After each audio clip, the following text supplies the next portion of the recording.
Assalamualaikum warahmatullahi wabarakatuh. Apa kabar, pendengar setia Dimensi Lain? Semoga kalian semua selalu dalam keadaan sehat dan berada dalam lindungannya. Malam ini, kita akan kembali menelusuri sebuah kisah yang tak terlupakan. Kisah yang mungkin, tak semua orang berani untuk mendengarnya. Tanpa berlama-lama, inilah kisahnya. Desa itu bernama Sumber Arum, sebuah desa tua di tanah Jawa yang selalu terlihat tenang di siang hari, tapi berubah sunyi aneh saat malam turun. Rumah-rumah berdinding bata kusam berdiri rapat, dipisahkan jalan tanah yang becek jika hujan datang. Pohon bambu di tepi desa sering berderi tertiup angin, seolah berbisik satu sama lain. Di desa itulah Sutrisno tinggal.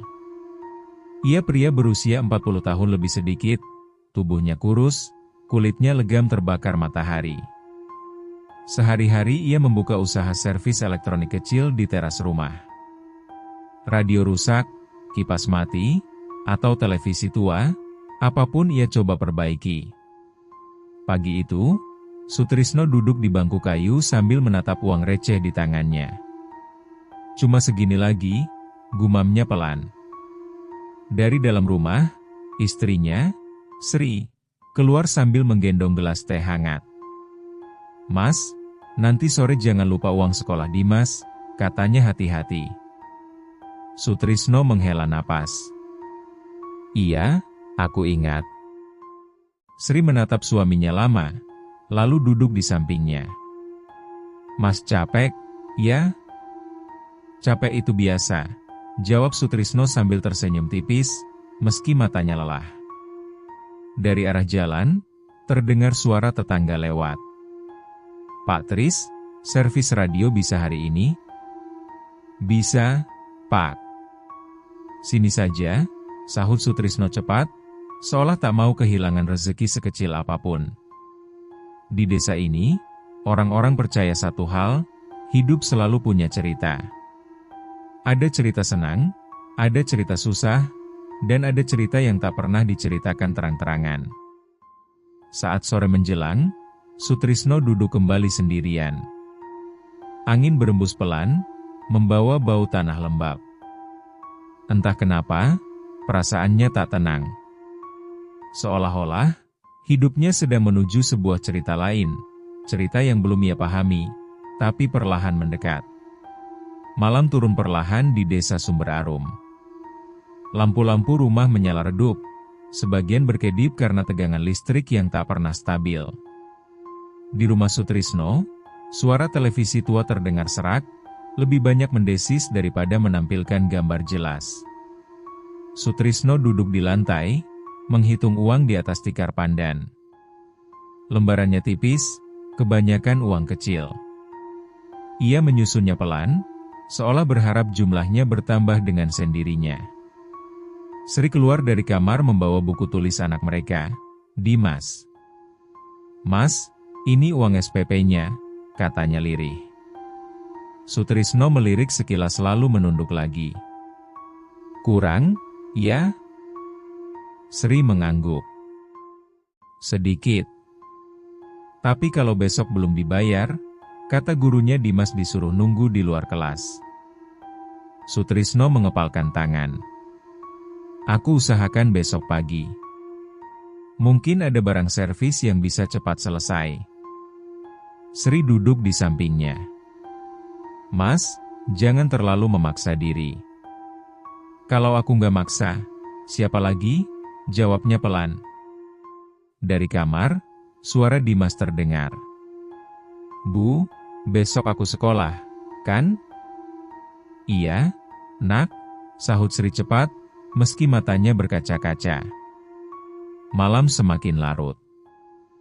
Sutrisno keluar rumah, duduk di teras sambil merokok. Asap rokok mengepul tipis, bercampur udara dingin. Ia memandang jalan sepi, hanya diterangi satu lampu tua di ujung gang. Dalam kepalanya, angka-angka berputar. Utang, kebutuhan harian, dan masa depan anaknya. "Kenapa hidup selalu kurang?" gumamnya. Angin malam berembus lebih kencang. Daun bambu di kejauhan berdesir panjang, seperti suara orang menarik napas. Sutrisno merinding tanpa tahu sebabnya. Ia tak sadar, di saat itulah, keputusasanya mulai membuka jalan, menuju sesuatu yang selama ini hanya dianggap cerita orang. Warung kopi Mak Wiryo selalu ramai menjelang malam. Letaknya di pinggir jalan desa, berdinding kayu, dengan lampu bohlam kuning yang menggantung rendah.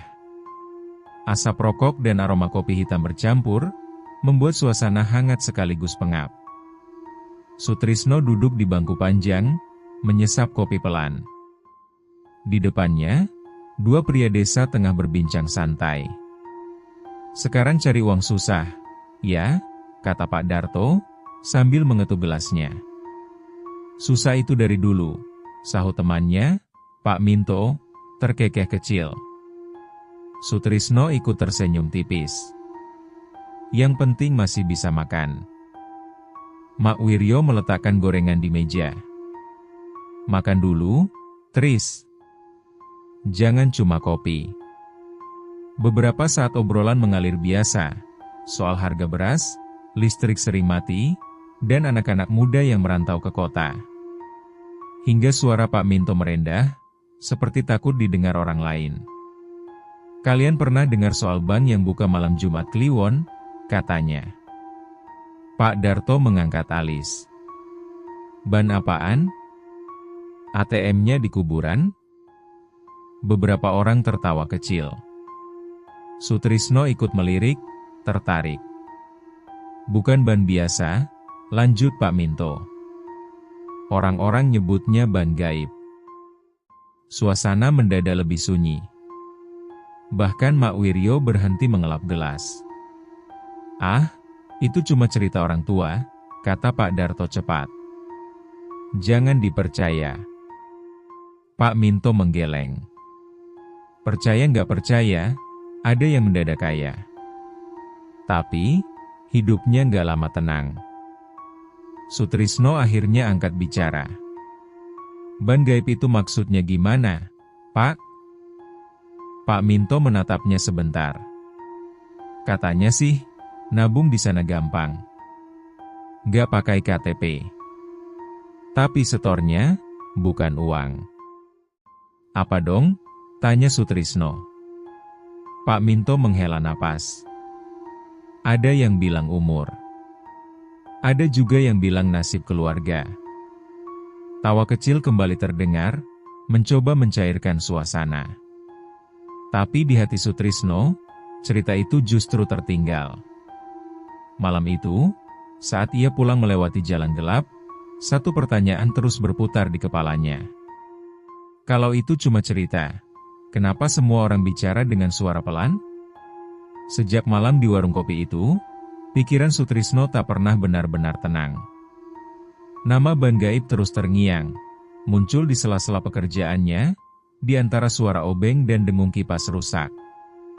Ia berusaha mengusirnya, menganggap semua hanya cerita pengisi waktu.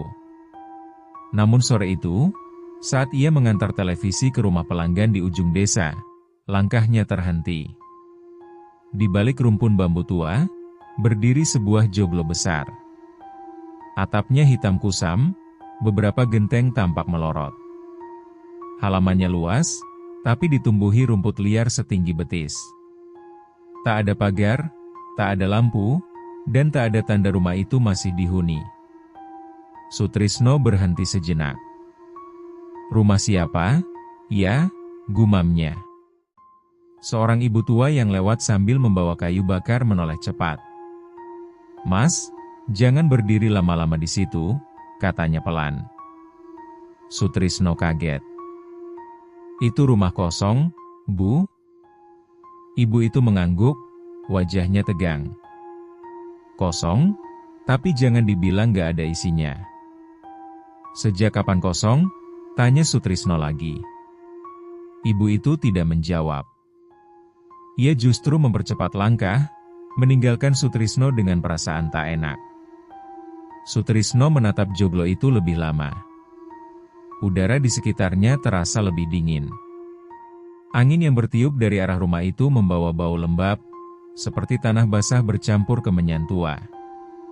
Saat ia hendak melangkah pergi, telinganya menangkap suara samar. Seperti suara pintu kayu digeser, padahal tak ada siapapun. "Ah, cuma perasaanku," katanya pada diri sendiri. Namun saat berjalan menjauh, Sutrisno merasa ada tatapan di punggungnya. Ia menoleh cepat. Joglo itu tetap diam.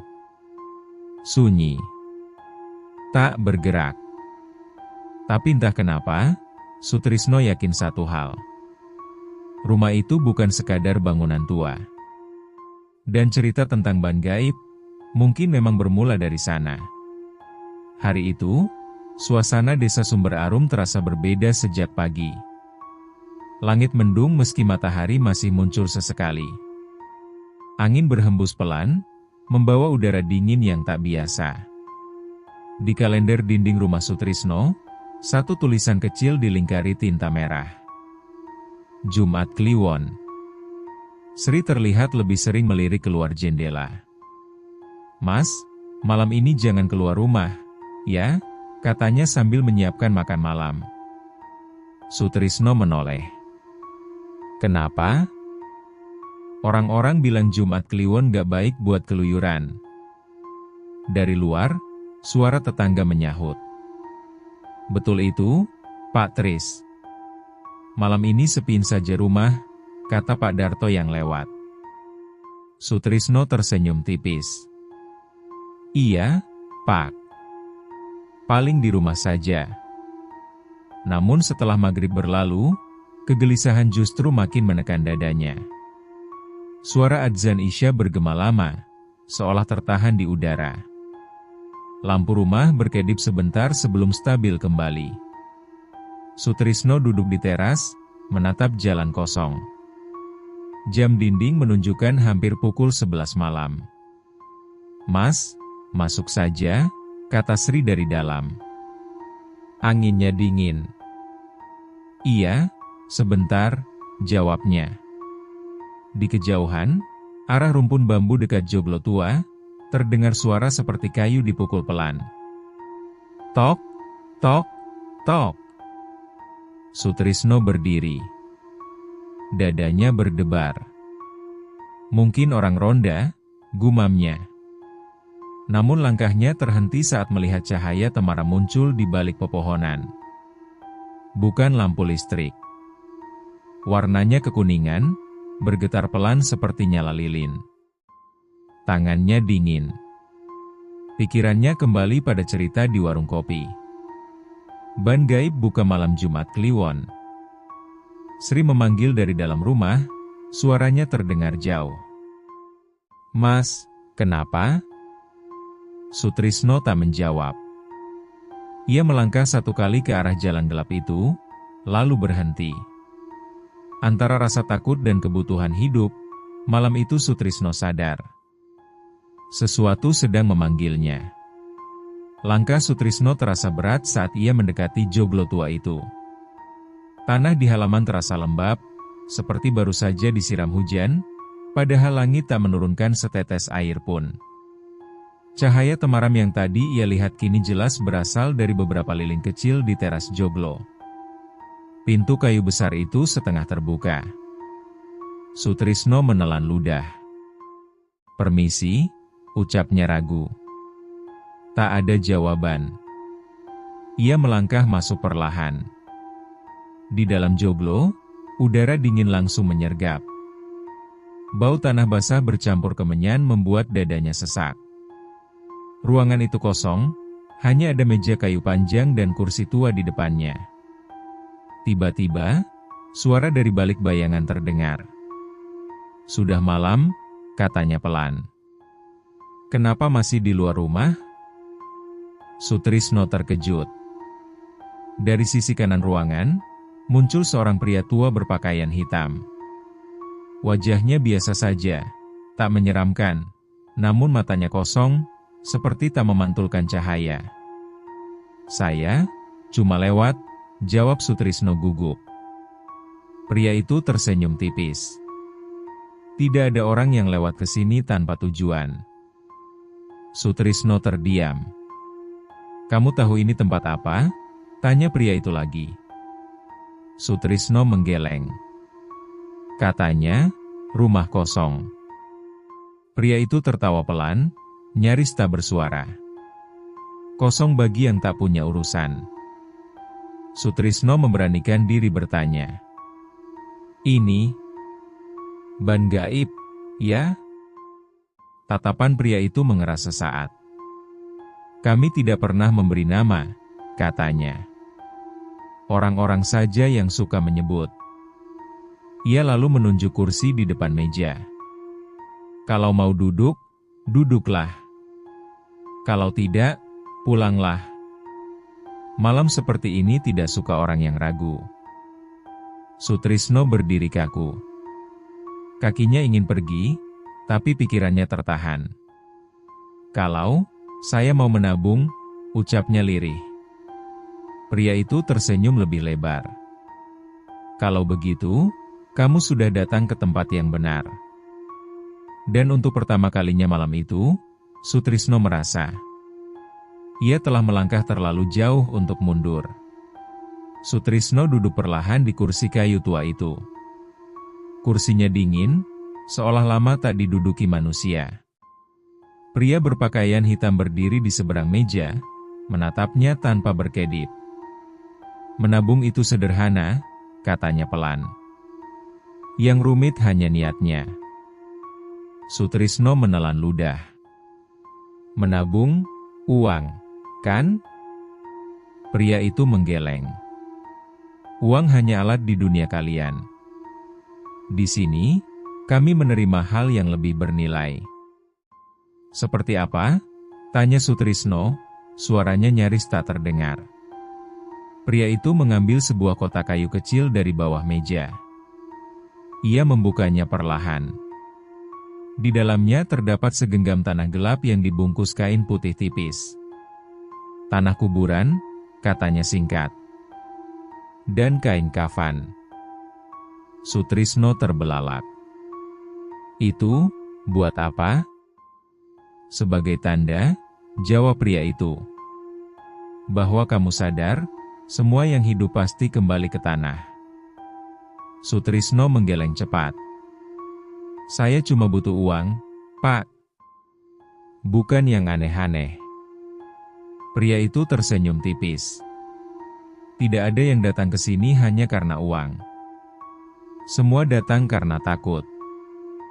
Kata-kata itu menampar batin Sutrisno.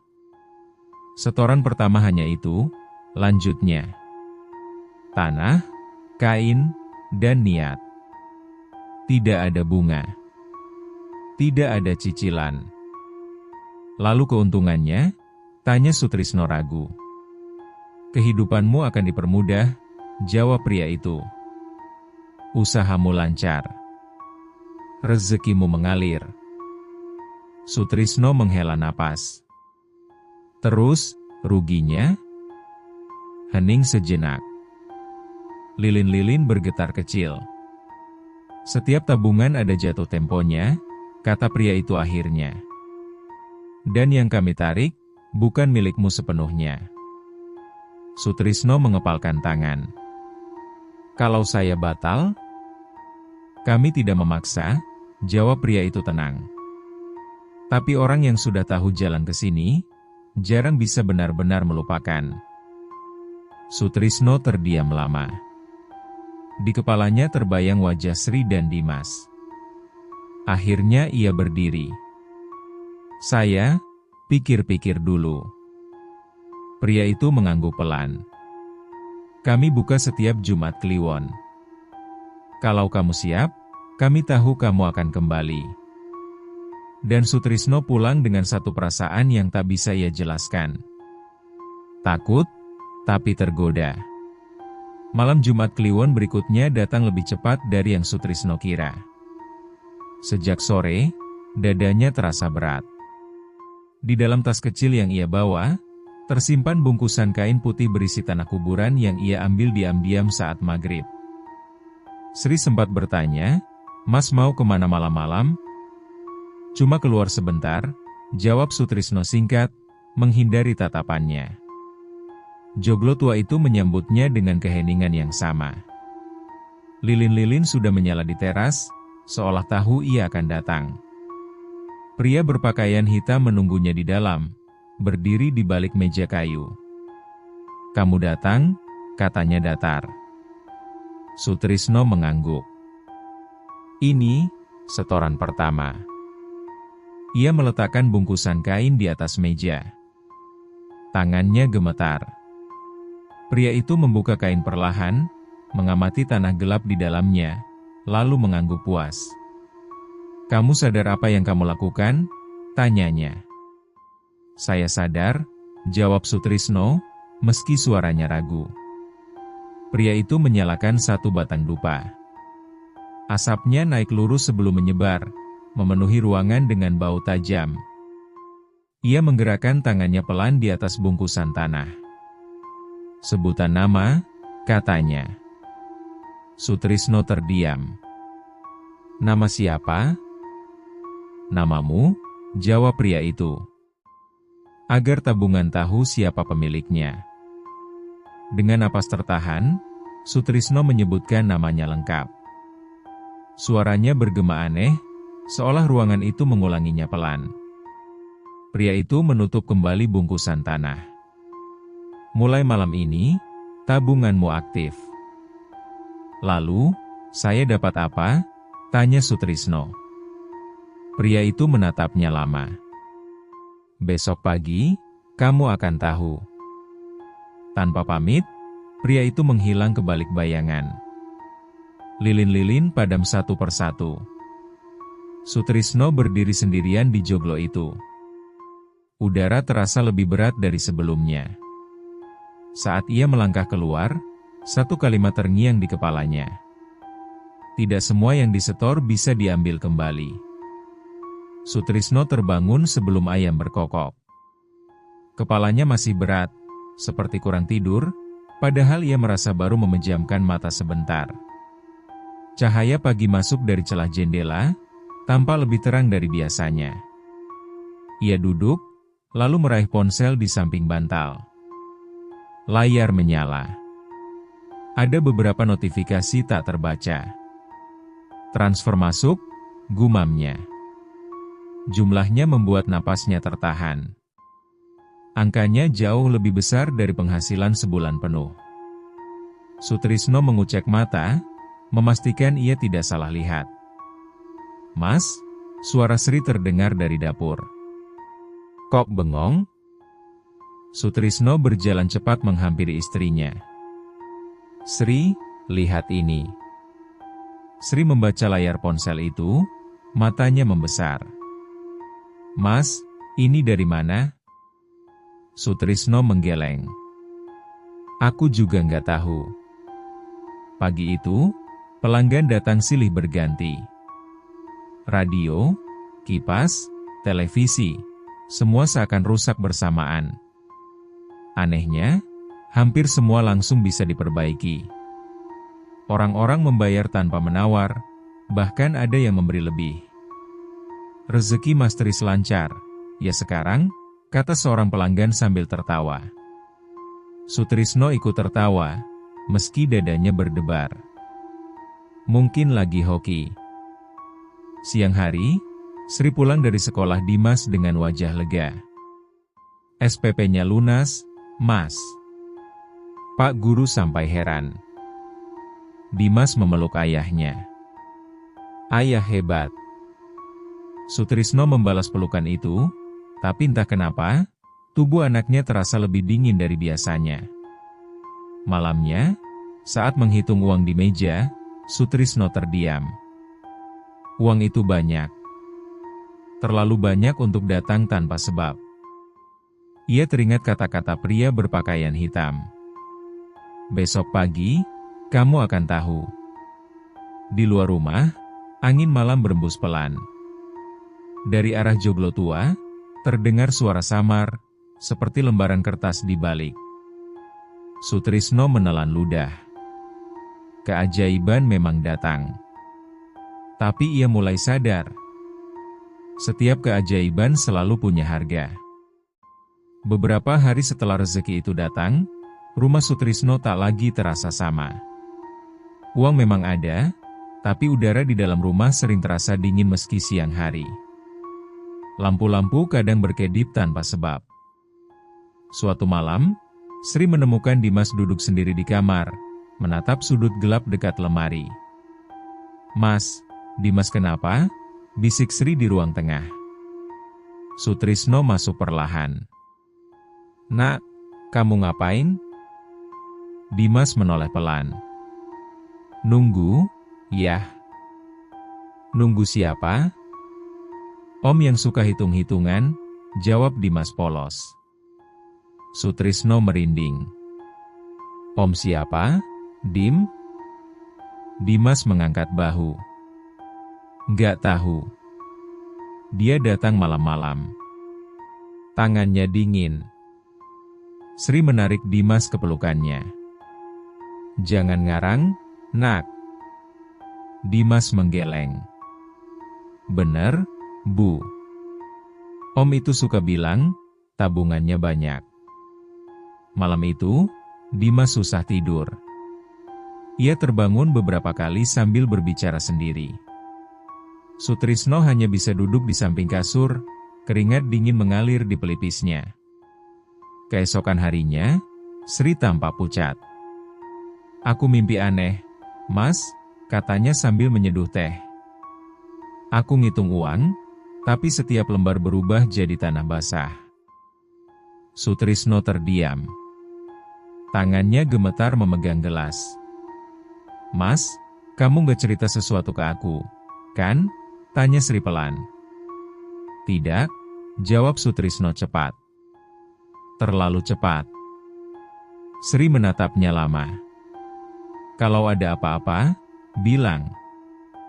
"Uang banyak tapi aku nggak tenang." Sore itu, Sutrisno berdiri di teras, menatap langit yang mulai gelap. Dari kejauhan, suara bambu berderit lagi. Dalam hatinya, ia tahu. Ini bukan kebetulan. Dan jauh di dalam dirinya, ia mulai bertanya. Berapa lama lagi sebelum ban gaib benar-benar menagih? Malam itu, Sutrisno tak sanggup tidur. Suara napas Dimas yang tidak teratur dan bayangan mimpi Sri terus berputar di kepalanya. Menjelang tengah malam, ia mengambil jaket dan melangkah keluar rumah tanpa berpamitan. Joglo tua itu kembali menyala. Lilin-lilin kecil berjajar rapi, seolah tak pernah padam sejak terakhir ia datang. "Kamu datang lebih cepat," suara pria berpakaian hitam terdengar dari dalam. Sutrisno masuk. "Ada yang terjadi di rumah saya." Pria itu menatapnya tenang. "Tabungan yang aktif memang mulai bekerja." "Apa maksudnya?" Suara Sutrisno bergetar. "Anak saya, istri saya. Kami tidak menyentuh apapun tanpa perhitungan," potong pria itu. "Semua tercatat." "Di mana?" tanya Sutrisno. "Saya nggak pernah lihat buku tabungan." Pria itu tersenyum tipis. Ia mengetuk dadanya sendiri. "Buku tabunganmu ada di sini." Ia lalu menggeser sebuah benda tipis ke atas meja. Bukan kertas. Bukan buku. Hanya bayangan gelap, seperti noda yang bergerak pelan. "Setiap kebaikan yang kamu terima, lanjutnya, mengurangi sesuatu yang lain." "Dan kapan berhenti?" tanya Sutrisno. "Ketika jatuh tempo tiba." Sutrisno menghela napas kasar. "Saya mau berhenti." Pria itu menggeleng. "Tabungan tidak bisa ditarik sepihak." "Lalu saya harus bagaimana?" "Menunggu," jawab pria itu singkat. "Atau menambah setoran." "Menambah?" Sutrisno terbelalak. Pria itu menatapnya dalam-dalam. Beberapa nasabah memilih memperpanjang. Demi keluarga. Sutrisno terdiam. Ia tahu, kata keluarga sengaja diucapkan. Pulanglah, kata pria itu akhirnya. Saat jatuh tempo pertama tiba, kamu akan merasakannya. Saat Sutrisno melangkah keluar, udara terasa lebih berat dari sebelumnya. Ia sadar, yang ia sebut tabungan, sebenarnya adalah hutang. Dan hutang di tempat ini selalu dibayar tepat waktu. Pagi itu, suasana rumah terasa sunyi meski radio menyala pelan. Sri duduk di meja makan, menatap secangkir teh yang sudah dingin. Dimas belum bangun, padahal biasanya ia sudah berlarian sejak subuh. Sutrisno keluar dari kamar dengan wajah lelah. Kamu belum makan? Tanyanya. Sri tidak langsung menjawab. Mas semalam kemana? Sutrisno terdiam sejenak. Keluar sebentar. Kemana? Suara Sri datar, tapi matanya tajam. Cari udara, jawab Sutrisno singkat. Sri tersenyum kecil, pahit. Sejak kapan cari udara sampai tengah malam? Ia berdiri. Mas, aku ini istrimu. Bukan orang lain. Sutrisno mengusap wajahnya. Aku cuma gak mau kamu kepikiran. Justru aku kepikiran karena Mas diam, balas Sri. Uang datang, tapi rumah ini dingin. Dimas ngomong sendiri. Aku mimpi buruk tiap malam. Dari kamar, suara Dimas terdengar memanggil pelan. Bu? Sri menghampiri anaknya. Kamu kenapa, nak? Dimas menatap ibunya dengan mata sayu. Om itu datang lagi, Bu. Sutrisno mendekat. Om siapa, Dim? Om yang bilang waktunya hampir habis, jawab Dimas polos. Sri menoleh tajam ke Sutrisno. Mas, apa maksudnya ini? Sutrisno membuka mulut, lalu menutupnya lagi. Dadanya sesak. Aku cuma mau hidup kita lebih baik, katanya akhirnya. Sri menggeleng, air matanya jatuh. Kalau caranya bikin kita ketakutan, itu bukan lebih baik. Hari itu mereka hampir tak bicara. Dinding rumah terasa makin sempit. Dan Sutrisno sadar, retakan itu bukan cuma di rumahnya, tapi juga di hatinya. Ia tahu, waktu hampir habis. Dan pilihan yang tersisa semakin sedikit. Sutrisno bertemu Pak Karman secara tak sengaja di pasar pagi. Pria itu tampak jauh lebih tua dari usianya. Punggungnya membungkuk, matanya cekung seperti kurang tidur bertahun-tahun. Orang-orang jarang menyapanya. Ada jarak yang tak kasat mata. Pak Tris, suara itu terdengar ragu. Sutrisno menoleh. Pak Karman? Pak Karman tersenyum tipis. Masih ingat saya, ya? Tentu. Dulu Bapak sering servis radio ke rumah. Pak Karman mengangguk, lalu menatap sekeliling sebelum mendekat. Mas, boleh bicara sebentar? Mereka berdiri di sudut pasar yang sepi. Bau tanah basah dan sayur layu bercampur aneh. Mas kelihatan capek, kata Pak Karman pelan. Sutrisno tersenyum hambar. Bapak juga. Pak Karman tertawa kecil, pahit. Saya capek seumur hidup. Ia menunduk, lalu berbisik, Mas pernah dengar soal ban gaib? Dada Sutrisno langsung mengeras. Kenapa Bapak tanya itu? Pak Karman menghela napas panjang. Karena saya dulu nasabah. Sutrisno tercekat. Terus, sekarang? Sekarang saya tinggal sisa, jawabnya lirih. Dulu saya menabung buat usaha. Lancar. Sangat lancar. Tapi tiap jatuh tempo, Ada yang diambil. Apa yang diambil? Tanya Sutrisno, suaranya bergetar. Pak Karman menatap tangannya sendiri. Istri saya. Anak saya. Lalu kesehatan saya. Bapak nggak bisa berhenti? Pak Karman menggeleng pelan. Ban itu nggak kenal kata cukup. Yang tahu cuma jatuh tempo. Ia menepuk bahu Sutrisno. Kalau Mas masih bisa mundur, mundurlah. Jangan tunggu penarikan terakhir. Pak Karman lalu pergi tanpa pamit, langkahnya tertatih. Sutrisno berdiri terpaku di tengah pasar. Kini ia yakin satu hal. Cerita itu bukan mitos. Dan ban gaib selalu mengambil lebih dari yang dijanjikan. Malam Jumat Kliwon datang tanpa tanda khusus. Tak ada hujan, tak ada angin kencang. Justru terlalu tenang, seperti desa menahan napas. Sutrisno duduk di ruang tengah, menatap jam dinding yang berdetak lebih keras dari biasanya.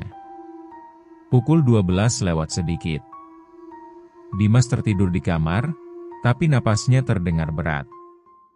Sri duduk di samping Sutrisno, menggenggam tangannya erat. Mas, aku nggak enak perasaan, bisiknya. Sutrisno mengangguk pelan. Aku juga. Tiba-tiba, lampu padam. Rumah tenggelam dalam gelap. Beberapa detik kemudian, lampu menyala kembali, lebih redup dari sebelumnya. Dari kamar Dimas, terdengar suara batu keras. Sri berdiri panik. Dimas. Mereka masuk ke kamar. Dimas terbangun, wajahnya pucat, keringat dingin membasahi dahinya. Yah, suara anak itu lemah. Om itu datang lagi. Sutrisno menelan ludah. Dia bilang apa? Dia bilang, ini cuma pengingat. Keesokan paginya, Dimas demam tinggi. Tubuhnya lemas, matanya sayu. Dokter desa bilang hanya kelelahan, tapi Sutrisno tahu itu bukan jawaban sebenarnya. Saat ia menghitung uang di laci, satu amplop jatuh ke lantai. Di dalamnya ada uang, dan sehelai tanah kering yang menempel di sudutnya. Tangan Sutrisno gemetar. Ia teringat ucapan pria berpakaian hitam. Setiap tabungan ada jatuh temponya. Itu bukan penarikan besar. Belum. Tapi cukup untuk membuatnya sadar. Ban gaib sudah mulai mengambil. Dan seperti semua hutang, penarikan berikutnya tak pernah lebih ringan dari yang pertama. Dimas terlelap setelah demamnya turun, tapi wajahnya masih pucat. Sri tertidur di kursi samping ranjang, kelelahan. Sutrisno berdiri di ambang pintu kamar, menatap mereka lama sebelum akhirnya berbalik keluar rumah. Malam itu, tanpa menunggu Jumat Kliwon, ia menuju joglo tua. Halaman joglo tetap terbuka. Lilin menyala meski angin malam berembus pelan. Pria berpakaian hitam sudah duduk di balik meja, seolah tahu Sutrisno akan datang. Saya mau berhenti, kata Sutrisno tanpa basa-basi. Pria itu mengangkat wajahnya. Berhenti bukan pilihan. Saya kembalikan semuanya, suara Sutrisno bergetar. Uangnya, rezekinya, apapun. Kami tidak menerima pengembalian, jawab pria itu tenang. Hanya penarikan. Sutrisno mengepalkan tangan. Anak saya sakit. Pria itu menatapnya datar. Itu belum penarikan. Baru peringatan. Kalau saya menolak? Pria itu tersenyum tipis. Ban ini berdiri di atas kesepakatan. Kamu datang dengan sadar. Menyebut namamu sendiri. Kalau saya menambah setoran? Tanya Sutrisno lirih, mengingat kata-kata sebelumnya.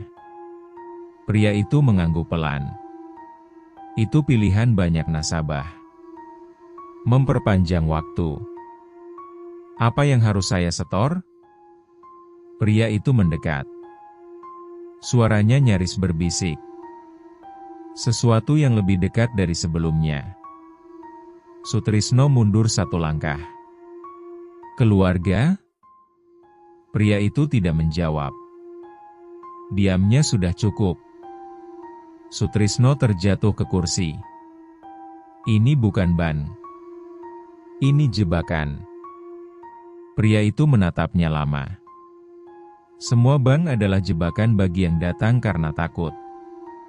Saat Sutrisno melangkah keluar, ia sadar satu hal pahit. Ia tidak sedang menabung untuk hidup lebih baik. Ia hanya sedang menunda kehancuran. Dan waktu yang tersisa semakin sedikit. Malam Jumat Kliwon itu terasa lebih panjang dari biasanya. Langit gelap tanpa bintang, udara dingin menempel di kulit. Sutrisno duduk di ruang tengah bersama Sri dan Dimas. Tak ada televisi, tak ada radio. Hanya suara jam dinding yang berdetak pelan. Sri memecah keheningan. Mas, kalau ada apa-apa nanti, kamu jangan pergi sendiri. Sutrisno menoleh, menatap istrinya lama. Aku janji. Dimas menggenggam tangan ayahnya. Yah, Om itu bilang malam ini ramai. Sutrisno tersenyum pahit. Om itu salah. Pukul 12 tepat, angin berembus kuat. Lampu berkedip, lalu padam. Dalam gelap, terdengar suara seperti lembaran buku dibuka. Sutrisno berdiri. Dadanya berdebar kencang. Aku keluar sebentar, katanya. Sri bangkit. Mas, jangan. Sutrisno menatapnya lembut. Aku harus. Ia melangkah keluar rumah. Jalan desa kosong, terlalu kosong. Dari arah joglo tua, cahaya lilin terlihat lebih terang dari sebelumnya. Di depan joglo, pria berpakaian hitam sudah berdiri. Kamu datang tepat waktu, katanya. Saya datang untuk menyelesaikan, jawab Sutrisno. Pria itu mengangguk. Malam ini, tabunganmu jatuh tempo penuh. Sutrisno menarik napas panjang. Kalau saya yang ditarik? Pria itu tersenyum tipis. Kamu sudah memahami sistemnya. Di dalam joglo, lilin-lilin menyala membentuk lingkaran. Udara berat, seperti menekan dada. Sutrisno berdiri di tengahnya, tenang tapi pasrah. Untuk pertama kalinya sejak semua ini dimulai. Ia tidak lagi takut. Karena ia tahu, malam ini adalah akhirnya. Lilin-lilin di dalam joglo menyala tanpa goyah. Sutrisno berdiri di tengah lingkaran, napasnya teratur meski dadanya terasa sesak. Pria berpakaian hitam melangkah mendekat, membawa kotak kayu kecil yang pernah ia lihat sebelumnya. Tabunganmu sudah penuh, kata pria itu pelan. Saatnya penarikan terakhir. Sutrisno mengangguk. Kalau saya pergi, keluarga saya, mereka bebas dari perpanjangan, jawab pria itu. Tidak ada lagi bunga. Sutrisno tersenyum tipis. Itu cukup. Pria itu membuka kotak kayu. Di dalamnya bukan uang, melainkan bayangan gelap yang bergerak pelan, seperti napas. Bayangan itu merambat ke lantai, mendekati kaki Sutrisno. Tidak akan sakit, kata pria itu. Aku tahu, jawab Sutrisno. Bayangan itu menyentuh dadanya. Dinginnya menjalar cepat, membuat pandangannya buram. Ia teringat wajah Sri yang menangis tertahan, dan tawa Dimas saat berlari di halaman rumah. Pria berpakaian hitam mengangkat tangannya. Mulai malam ini, tabungan ditutup. Sutrisno berlutut.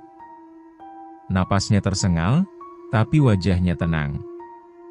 "Terima kasih, sudah menepati janji," ucapnya lirih. Lilin-lilin padam serentak. Pagi harinya, warga desa menemukan joglo itu kosong. Tak ada jejak ritual. Tak ada tanda kehidupan. Di rumah Sutrisno, Sri terbangun dengan perasaan lega yang aneh. Dimas bangun tanpa demam, tersenyum cerah. "Bu," kata Dimas polos, "Om itu nggak datang lagi." Sri memeluk anaknya erat, air mata jatuh tanpa tahu sebabnya. Di sudut rumah, satu kursi kosong. Sutrisno tak pernah pulang. Namun sejak hari itu, hidup mereka perlahan membaik. Tanpa uang berlebihan. Tanpa keajaiban. Hanya hidup biasa. Dan itu terasa cukup. Beberapa bulan berlalu sejak Sutrisno menghilang. Warga desa Sumber Arum sempat membicarakannya, lalu pelan-pelan berhenti.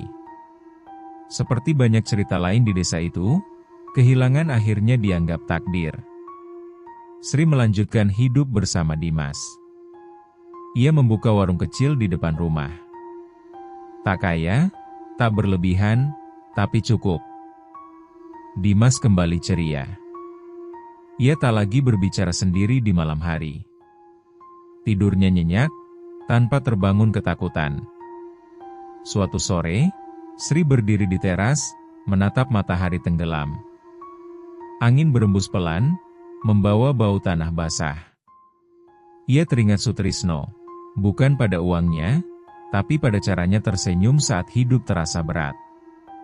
"Mas, kalau kamu lihat dari manapun kamu sekarang," bisiknya, "terima kasih." Di sisi lain desa, joglo tua itu kembali sunyi. Tak ada lilin. Tak ada suara. Rumput liar tumbuh makin tinggi, menutupi jejak-jejak lama. Namun pada malam Jumat Kliwon, cahaya temaram kembali menyala. Seorang pria muda berdiri ragu di depan joglo. Wajahnya lelah, matanya penuh harap dan putus asa. Ia mengangkat tangan, mengetuk pintu kayu perlahan. "Permisi." Pintu terbuka dengan sendirinya. Di dalam, pria berpakaian hitam duduk di balik meja, sama seperti sebelumnya. Wajahnya tenang, tak berubah oleh waktu. "Kamu datang untuk menabung?" tanyanya pelan. Pria muda itu mengangguk. "Saya butuh bantuan." Pria berpakaian hitam tersenyum tipis. Semua yang datang ke sini berkata begitu. Di luar joglo, angin malam berdesir melewati bambu. Desa Sumber Arum kembali diam. Karena ban gaib tak pernah benar-benar tutup. Ia hanya menunggu nasabah berikutnya. Terima kasih telah menyimak cerita malam ini. Jangan lupa untuk subscribe, agar kalian tidak tertinggal kisah-kisah menarik lainnya di dimensi lain. Saran dan kritik dari kalian sangat berarti. Agar perjalanan kita di dunia misteri ini bisa terus menjadi lebih baik. Wassalamualaikum warahmatullahi wabarakatuh. Sampai jumpa di kisah selanjutnya. Di dimensi lain.